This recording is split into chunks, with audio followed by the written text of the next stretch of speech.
اس میں اصل میں قرآن مجید کی جو روح ہے نا، جو قرآن آپ کو بنانا چاہتا ہے، جو ہم چاہتے نہیں ہیں کہ ہم وہ بنیں، ہم جزیات پہ آتے ہیں۔ جزیات کا مطلب یہ ہے کہ چند شریعت کے احکام ہیں جن کو ہم فالو کرنے میں سمجھتے ہیں کہ ٹھیک ہے، اندر سے چینج ہونے کی کوشش نہیں کر رہے کہ مزاج کیا ہے اسلام کا، اسلام آپ کو بنانا کیا چاہتا ہے۔ دیکھیں اس کی ایک مثال ہے، آپ کے ابو آپ کو ڈاکٹر بنانا چاہتے تھے کہ آپ پراپر ڈاکٹر بنیں گے، MBBS کی ڈگری ہوگی آپ کے پاس، پھر آپ کا ایک کلینک ہوگا، پھر ہاسپٹل میں آپ جائیں گے اور کلینک بھی شام کو چلائیں گے، پھر یہ ہوگا، پھر لوگ مجھے کہیں گے ڈاکٹر کا باپ ہے۔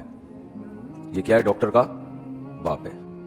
یہ صرف ڈاکٹر نہیں ہے بلکہ ڈاکٹر کا بھی باپ ہے یہ۔ تو آپ نے کیا کیا؟ آپ نے جزیات میں پڑھ گئے، آپ نے کہا میرے ابا مجھے ڈاکٹر بنانا چاہتے ہیں۔ تو ڈاکٹر لوگ یہ کرتے ہیں کہ وہ میڈیکل سائنس کی کتابیں پڑھتے ہیں، تو جو سلیبس ہے وہ میں گھر میں لا کے پڑھنا شروع کر دیتا ہوں، میڈیکل سائنس کا انٹرنیٹ پہ کلاسز لے لیتا ہوں۔ اور ابا کی خدمت تھی انسانیت، ابا کا ویژن تھا انسانیت کی خدمت بھی، اس یعنی ڈاکٹر بننے کا مطلب تو یہ بھی تھا نا کہ جب موقع ہوگا علاج بھی کروں گا، تو میں ویسے ہی کر دیتا ہوں۔ مثال کے طور پر کوئی پیشنٹ آیا، آپ کو پتا ہے اس کو کھانسی ہے، نزلہ ہے، زکام ہے اور کوئی بیماری نہیں، ڈاکٹر کو فون کیا اس کو کیا دوں؟ ڈاکٹر نے کہا بھائی کوئی اینٹی الرجی کھلا دے اس کو۔ تو مقصد تو حاصل ہو گیا نا، بھائی ڈاکٹر سے پوچھ کے بتاؤ یا خود ہی بتا دو۔ تو اس سے کیا پتہ چلتا ہے کہ آپ نے جو ڈاکٹر کی جو جزیات ہے نا، کچھ کام ڈاکٹروں والے وہ تو کر لیے، لیکن پراپر ڈاکٹر نہیں بنے۔ یہ بہت اہم پوائنٹ کی بات کر رہا ہوں، اللہ کرے یہ اتر جائے۔ کہاں اتر جائے؟ کھوپڑی میں۔ یار یہ تو اتنے الفاظ استعمال کرتے کرتے سمجھا دیا، ذہن میں بیٹھ جانا چاہیے نا، دماغ میں نہیں بلکہ کھوپڑی میں۔ کھوپڑی میں اس لیے کہتا ہوں کہ دماغ جو ہے نا یہ کھوپڑی کے اندر بند ہے، اور یہ کھوپڑی جو ہمارا خول ہے یہ بہت مضبوط ہے، ایسے جیسے لوہا۔ تو ادھر سے بات اس کھوپڑی کو کراس کر کے دماغ میں اتر جائے یہ آسان کام نہیں ہے، تو اس لیے میں کھوپڑی کا لفظ استعمال کرتا ہوں، کھوپڑی میں اتر جائے۔ جب کھوپڑی کے اندر ہو گئی تو پھر تو دماغ ہی آگے، بھائی کھوپڑی کے بعد ڈائریکٹ دماغ شروع ہو جاتا ہے۔ میرا تو ایسا ہی ہے، اب آپ لوگ کا مجھے پتا نہیں ہے، جو ڈاکٹروں سے سنا ہے ہم نے۔ تو آپ نے کیا کیا؟ یہ مثال میں سمجھانا دینا چاہ رہا ہوں کہ اسلام جو ہمیں بنانا چاہتا ہے وہ نہیں ہم بن رہے۔ جیسے ابا بنانا چاہتے تھے پراپر ڈاکٹر، آپ نے کیا کیا؟ میڈیکل سائنس کی کچھ کتابیں پڑھ لیں کہ یار میرے ابا کی خواہش ہے ڈاکٹر بنوں، یعنی ان کو گویا میڈیکل سائنس سے دلچسپی ہے، چلو تھوڑی 4 کتابیں پڑھ لیں، کچھ پیشنٹ کا علاج کر لیا تاکہ میں دیکھنے میں کیا لگوں؟ ڈاکٹر سے لگوں میں دیکھنے، تو ابا کی خواہش پوری ہو جائے گی۔ ابا کی خواہش پوری نہیں ہوگی بلکہ ابا کے پیسے ضائع ہو جائیں گے، جو ابا نے ساری محنت کی تھی نا وہ برباد ہو جائے گی۔ ابا نے آپ کو امریکہ بھیجا پڑھنے کے لیے، رشیا بھیجا، آپ وہاں بیٹھ کے باقاعدہ پراپر کلاسیں نہیں لے رہے، ایک ڈگری جو ملے گی جس کے بعد آپ ڈاکٹر کہلائیں گے، آپ آفیسر رینک کے بن جائیں، آپ کا یعنی ایک آفیسر کے اس لیول پہ آ جائیں گے۔ ان تمام چیزوں کو آپ فوکس نہیں کر رہے، آپ چند جزیات کو پکڑ کے بیٹھ گئے ہو۔ تو اللہ جو ہمیں بنانا چاہتا ہے نا اندر سے، وہ اندر سے چینج کرنا چاہتا ہے۔ وہ اندر سے چینج کیا کرنا چاہتا ہے؟ پہلے میں یہ بتا دوں کہ وہ کچھ مثالیں دیتا ہے کہ نیک لوگ ایسے ہوتے ہیں۔ ہم نے کیا کیا؟ ہم نے کہا نیک لوگ چونکہ ایسے ہوتے ہیں لہذا جیسے ہوتے ہیں ویسے کچھ کام شروع کر دو، نیک بننے کی ضرورت بولو نہیں ہے۔ یہ بہت بڑا فالٹ ہے۔ اللہ نے تعریف کی نا، نیک لوگ ہوتے ہیں تہجد پڑھتے ہیں، نیک لوگ ہوتے ہیں صدقات و خیرات کرتے ہیں، نیک لوگ وہ ہیں جو غصے کے کڑوے گھونٹ کو پیتے ہیں۔ تو ہم نے کہا چلو ایک دفعہ ہم بھی پی لیں گے، ابا پہ غصہ آیا تھا، ونس اپون اے ٹائم ہم نے بھی کڑوا گھونٹ بولتے کیوں نہیں پی لیا تھا۔ جیسے جو پراپر ڈاکٹر نہیں ہوتا ایک دفعہ وہ بھی علاج کر لیتا ہے، کرونا کا بھی علاج کیا تھا نا، کتنے جو ڈاکٹر نہیں ہیں انہوں نے قہوے بھی پلائے اور پتہ نہیں کیا کیا ہوا نہیں ہوا یہ تو اللہ ہی جانے، لیکن ایک مثال دے رہا ہوں۔ وہ تو ہر آدمی بھائی ذرا مفتی صاحب گلا خراب ہے تھوڑا غرارے کر لو، کہتے ہیں نا لوگ، یہ بھی تو علاج ہی ہے۔ او بھائی یہ کام تو آپ ڈاکٹروں والے کر رہے ہو لیکن اس سے ڈاکٹر نہیں بن جاؤ گے۔ بعض لوگ حکیموں والے کام کر رہے ہوتے ہیں، بھائی ادرک کا پانی اور شہد ملا کے پیا کرو، اس سے گلا کیا ہو جاتا ہے؟ کھل جاتا ہے۔ ابھی میں نے ادرک کا پانی نکال کے رکھ کے آیا ہوں، پینے کا ٹائم نہیں ملا مجھے، پئیں گے نماز کے بعد، واقعی کھلتا ہے گلا اس سے، شہد ملا کے اپنی ذمہ داری پہ۔ تو جو ہے تو اس سے حکیم تھوڑی بن جائے گا آدمی۔ ہاں یہ کام حکیموں والا ہے۔ یہ کام کیا ہے؟ حکیموں والا، کہ اس کو یہ بتا دو، اس کو یہ بتا دو، اس کو ٹوٹکا بتا دو، اس کو نسخہ بتا دو، اس کو وزن کم کرنے کا طریقہ بتا دو، اس کو وزن بڑھانے کا طریقہ بتا دو، لیکن اس سے آدمی حکیم نہیں بن جاتا۔ مسلمانوں والے کام ایک الگ چیز ہے اور مسلمان بن جانا یہ ایک الگ چیز ہے۔ تبھی ہمارے ہاں بہت سے لوگ حیران ہوتے ہیں کہ قرآن نے ایمان والوں کی جو صفات بیان کی ہیں وہ تو آج کل کافروں میں زیادہ نظر آ رہی ہیں ہم کو. تبھی لوگ کہتے ہیں یار پھر تو وہ جنت میں جائیں گے. جنتیوں کی جو علامت اللہ نے بیان کی ہے وہ یہ کہ معاہدے کو پورا کرتے ہیں. یہ بہت اہم, اللہ نے اہل ایمان کی صفات میں اس صفت کو بہت زیادہ ہائی لائٹ کیا ہے کہ اپنے معاہدوں کو بولو پورا کرتے ہیں. تو پورا کون کر رہا ہے؟ مسلمان کرتے ہیں, غیر مسلم. ریشو غیر مسلموں میں کم از کم پاکستانیوں سے تو زیادہ ہے. میں نہیں کہہ رہا ساری دنیا کے مسلمان, پاکستانیوں سے تو زیادہ ہے. پاکستانی خود پاکستانی کے ساتھ تجارت نہیں کرنا چاہتا, اس کو پتہ ہے ٹوپیاں کرائے گا. یہ گوروں کے ساتھ کر لو آپ, ٹوپیاں نہیں کرائیں گے. ہمارا بھی کبھی معاملہ یہاں ہوتا ہے تو گڑبڑ ہوتی ہے, ادھر ہوتا ہے تو گڑبڑ نہیں ہوتی.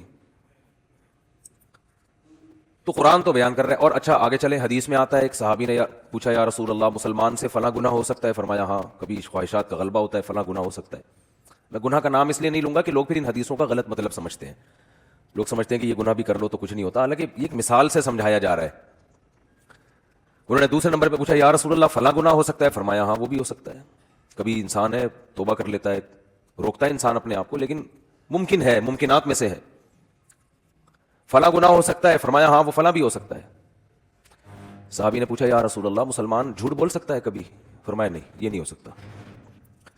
آپ صلی اللہ علیہ وسلم نے فرمایا فلاں گناہ بھی ہو سکتا ہے, فلاں بھی ہو سکتا ہے, فلاں بھی ہو سکتا ہے, پاسبل ہے, لیکن مسلمان جھوٹ. جب صحابی نے پوچھا اچھا جھوٹ بھی بول سکتا ہے, ان کا خیال تھا جب اتنے بڑے بڑے گناہ ممکن ہے کہ فلاں بھی ہو جائے, فلاں بھی ہو جائے, اتنے بڑے بڑے جرائم بھی ہو سکتے ہیں, تو جھوٹ تو اتنی بڑی چیز نہیں ہے. چوتھے نمبر پہ صحابی نے پوچھا جھوٹ بول سکتا ہے؟ فرمایا نہ, یہ نہیں ہو سکتا. جھوٹ بول دے, وہ غلط بیانی کر دے, یہ کیسے ہو سکتا ہے؟ تو اصل میں وہ جو پچھلے 3 گناہوں کا تذکرہ کیا نا, وہ اس لیے نہیں کہ وہ گناہ چھوٹے ہیں یا وہ کر لینے چاہیے, وہ چوتھے گناہ کو بتانے کے لیے کہ یہ ان سے بڑھ کر ہے. تو سب سے بڑا جرم ہے جھوٹ بولنا, یہ بتانا چاہ رہے تھے آپ صلی اللہ علیہ وسلم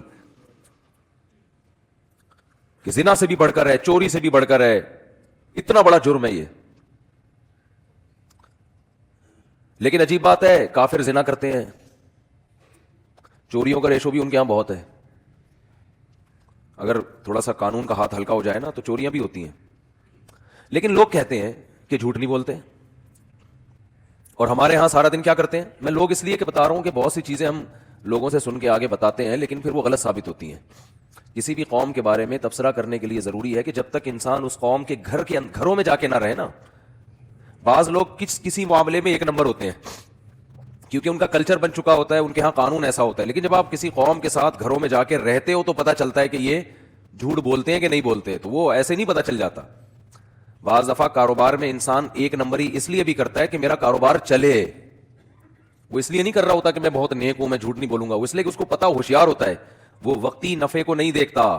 کہتا ہے یار ابھی سچ بول کے تھوڑا پروفٹ آئے گا, لیکن جب کسٹمر کو یقین ہو جائے گا کہ میں سچا ہوں تو سارا پروفٹ مجھے ہی دے گا. یہ تو عین ممکن ہے گورے اس لیے سچ بولتے ہو کہ ان کو بزنس کرنا آتا ہے, اور ہمارے یہاں بزنس کرنا لوگوں کو نہیں آتا. وہ کہہ رہے ٹوپی کرا کے جتنا نچوڑ سکتے ہو نچوڑ لو, پھر بات کی اللہ توکل, کل اللہ کھلائے گا.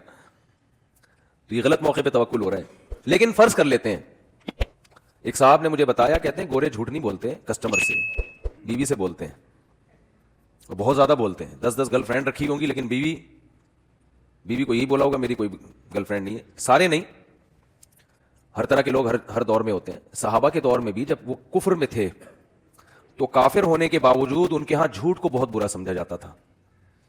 حضرت ابو سفیان رضی اللہ تعالیٰ عنہ نے جب بادشاہ کے سامنے تقریر کی ہے, حالانکہ یہ اس وقت یہ غیر مسلم تھے, حضرت ابو سفیان یہ غیر مسلم تھے, بادشاہ نے ان کو بلایا اور نبی صلی اللہ علیہ وسلم کے بارے میں پوچھنا شروع کیا کہ جس شخص نے تمہاری قوم میں نبوت کا دعویٰ کیا ہے اس کے حالات مجھے بتاؤ.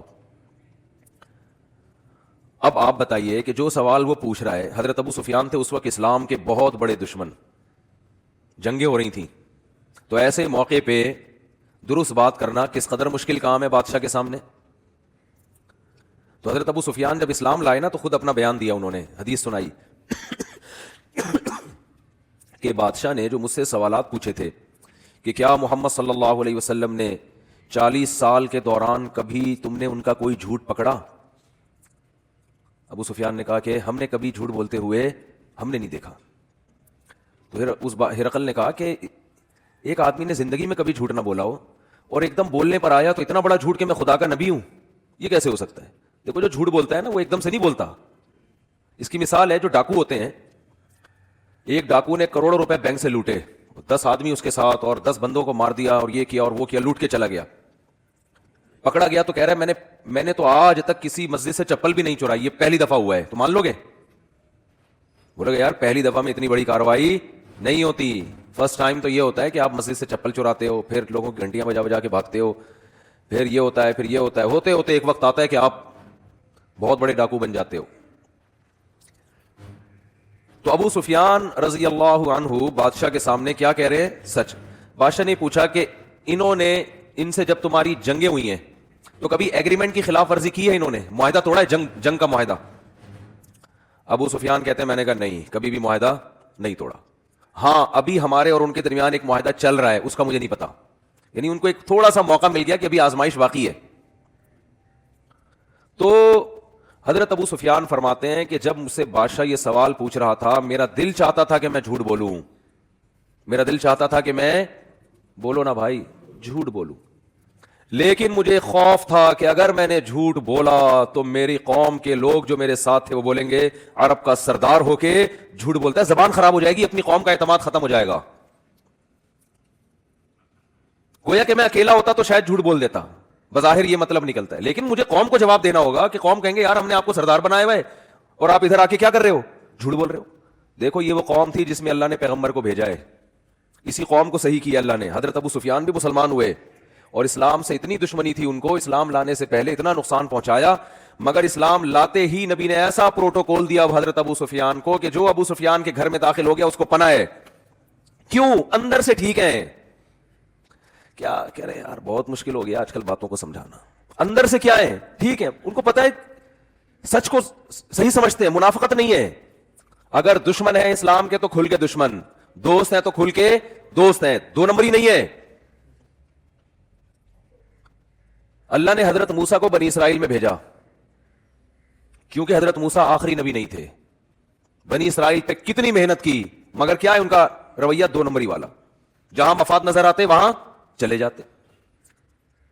جس قوم کی زبان ایک نہ ہو, جس قوم کے معاہدے ایک نہ ہو, معاہدے توڑتی ہو, اس قوم میں اللہ آخری نبی کو نہیں بھیج سکتے تھے کہ بھئی اس قوم کو تو میں نے قائد بنانا ہے. دو نمبر قوم جو جھوٹ بولتی ہو, جو بات بات پہ پیندرا بدلتی ہو, اس کو تھوڑی قیادت ملے گی. حضرت ابو سفیان رضی اللہ تعالیٰ عنہ فرماتے ہیں کہ مجھے ڈر تھا کہ میں اگر, مجھے یہ جملہ اتنا اچھا لگتا ہے نا, بار بار دہرانے میں مزہ آتا ہے, کہ میں نے اگر جھوٹ بولا, وہ کتنی باتیں نبی کے بارے میں پوچھے جا رہے ہیں.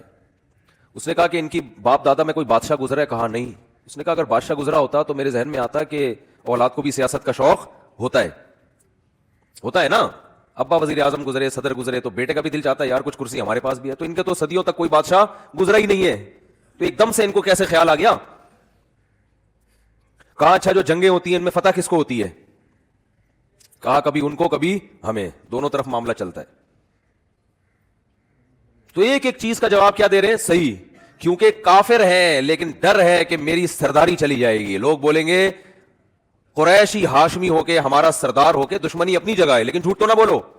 تو قرآن نے اہل ایمان کی صفت بیان کی ہے, اور نبی صلی اللہ علیہ وسلم نے فرمایا فلاں گناہ بھی ہو سکتا ہے, فلاں بھی ہو سکتا ہے, لیکن مسلمان جھوٹ نہیں بول سکتا, جھوٹ نہیں بول سکتا. تو آپ کہہ سکتے ہیں کہ یار آج تو سارا دن ہم جھوٹ بولتے ہیں اور گورے جھوٹ نہیں بولتے. ایک صاحب نے مجھے کہا اگر صفائی نصف ایمان ہے تو گورے تو ویسے ہی جنت میں چلے جائیں گے آدھے آدھے, کیونکہ ہمارے یہاں دیکھ لو ابھی گٹر میں نے بنوایا ابھی تھوڑے دن پہلے, جو گورنمنٹ کی ذمہ داری ہے وہ ہم کر رہے ہیں, اور جیسے ہی ہم نے وہ کیا ہے تو اوپر سے چاول کا شاپر آیا, نیچے گرا ہوا ہے, پتہ نہیں کس نے پھینکا, کہاں سے آیا, مریخ سے تو آ نہیں سکتا, ظاہر ہے اسی زمین کا ہوگا نا. دن رات صفائی کرتے رہو گھر کے باہر, کوئی آئے گا بولے گا مولوی صاحب کا گھر دیکھو کیا گند, صفائی پر بیانات کرتے ہیں اور گھر کے باہر دیکھو گند کتنا پڑا ہوا ہے. اس کا بھی کچھ کرنا ہے, بہت سخت ایکشن لینا. اب یہ تمیز سے لوگ سدھرتے نہیں ہیں, شرافت کا زمانہ نہیں ہے. شاپر کبھی پڑا ہوگا چاولوں کا, کون رکھ کے جا رہا ہے, کیا ہو رہا ہے, کبھی پیمپر پڑا ہوا ہوگا. ماسیاں گھروں میں جو کام کرتی ہیں, لوگ ان کو کہتے ہیں نا کہ کچرا پھینک کر آؤ, تو وہ دیکھتے ہیں کہ جو کارنر کا, میرا گھر کارنر کے ساتھ ہی ہے تقریباً, تو وہ کیا کرتی ہے کہ بھائی دیکھا دائیں بائیں کو دیکھ تو نہیں رہا, وہاں کچرا رکھے. ان کو روڈ پار کرنا مشکل لگ رہا ہے, اور ویسے بھی روڈ پار کے باہر کون سی کچرے کی جگہ ہے, وہ بھی تو لوگوں نے خود بنائی ہوئی ہے, وہ کوئی کچرا کنڈی تھوڑی ہے. کچرا کنڈی کی ڈیفینیشن کراچی میں یہ ہے کہ جہاں 2 شاپر نظر آ جائیں, 2 پیمپر, تو یہ کچرا کنڈی ہے بس, تیسرا خود لا کے ثواب ہے وہاں پہ رکھنا. حقیقت ہے. کچرا کنڈی کی ڈیفینیشن کیا ہے کہ جہاں 2 پیمپر یہ تو اس کا بنیادی رکن ہے. ایک پیمپر ہو تو شبہ ہوتا ہے کہ کسی نے ویسے ہی رکھ دیا, غلط کیا, لیکن اگر 2 پیمپر اکٹھے ہو گئے وہاں پہ, اٹ از کالڈ کچرا کنڈی.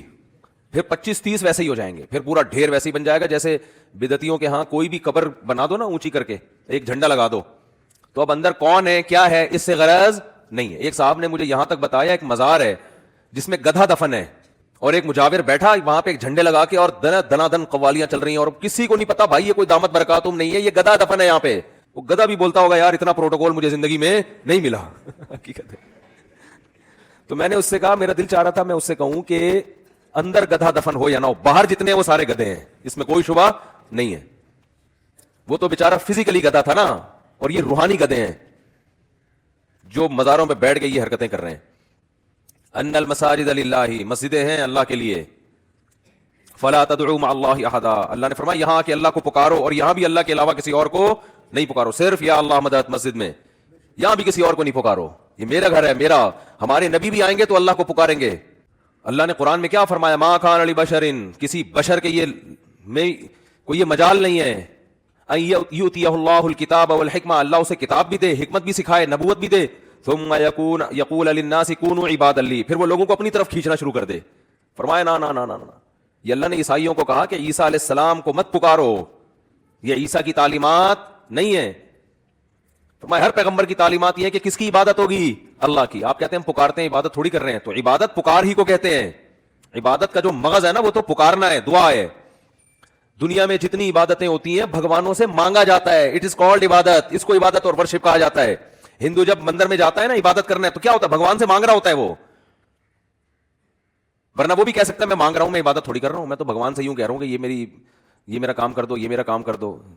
تو یہی تو عبادت ہے.